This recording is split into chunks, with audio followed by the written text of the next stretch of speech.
I'm Michael Fry, President and CEO of Deepwater Subsea.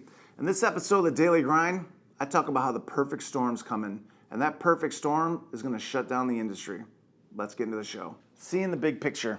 You know, I've talked about this before in The Daily Grind with the two frogs, planning all the way to the end. It's one of the 48 laws of power. What I want to talk about this Daily Grind, though, is the new BSEE well control rule that's getting ready to come out, say, in the next 90 days. We're in the middle of this big downturn, and companies are letting people go each and every day. I was talking to a friend of mine from one of the major drilling contractors, and he says we got another wave of cuts getting ready to take place. Operators are cutting people each and every day. OEMs cutting people each and every day. And we're 90 days, give or take, away from the new BSEE proposed well control rule going into effect. Now, once this goes into effect, there's going to be some major changes that take place. Major changes with the equipment, major changes with the people and the processes and just everything that goes into it. What I want to talk about in this Daily Grind, though, is planning all the way to the end. Now, the OEMs and their field service engineers, they're cutting these guys because the demand is not as great as it used to be. However, in 90 days, 100 days, this new ruling is going to come out and it's going to say, you need to upgrade your BOPs and add the following pieces of equipment. Who's going to do that? Who's going to do that when the OEMs have cut people? Who's going to support that when the drilling contractors have cut people? Who's going to be the project management teams for the operators when they've cut people? Not planning all the way to the end, looking at the short-term gain instead of the long-term, I talk about the ROI, your return on your investment. A lot of companies are short-sighted. Warren Buffett said in the past, the best time to invest is in a down market. Everybody's holding back, they're hoarding their cash. That is your opportunity to be aggressive. We all know the industry is going to come back. I talk about this all the time on the Daily Grind.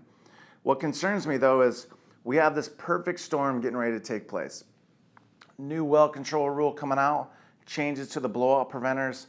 OEMs are cutting field service engineers, they're letting their engineering department go, and the drilling contractors who need to do the work and execute it are cutting their support staff. My challenge for you in this Daily Grind is look at the big picture. We do this all the time in oil and gas. Oil and gas goes up, we bring on all kinds of people, we build new ships, we kind of, inflate our infrastructure. Downturn happens, we cut all these people, next thing you know, we're losing all this talent, and then we keep going through this wave up and down. Unfortunately, as we do that, we're diluting the pool. My major concern right now, though, is this new well control rule. We know it's coming, we've all seen it, we know what the changes that were proposed. We've heard on the street that BSEE's just going to roll it out as is. Hey, appreciate your feedback. However, we're going to kind of go forward. Hey, they're the government. If that's what they want to do, that's what they want to do. My concern, though, more is the operators, the drilling contractors, and the OEMs that are going to support it. How are we going to do that if we don't have the people? My friends in the operations department for some of these companies are talking, hey, we're already being overworked because of the challenge of we still have 10 rigs. However, we have a third of the crew in the office supporting it. So for this Daily Grind, take a look at the big picture. You have to look down the road and see what changes are coming. If you live day to day, the day to day is going to overtake you. This Daily Grind, you're going to wake up tomorrow and go, holy smokes, how are we going to do this? We don't have the people. See the big picture. If you don't see the big picture, you're going to miss out. And if you miss out, you're going to be sitting there waiting for somebody else because they've taken the initiative to have everything in place. Something to think about.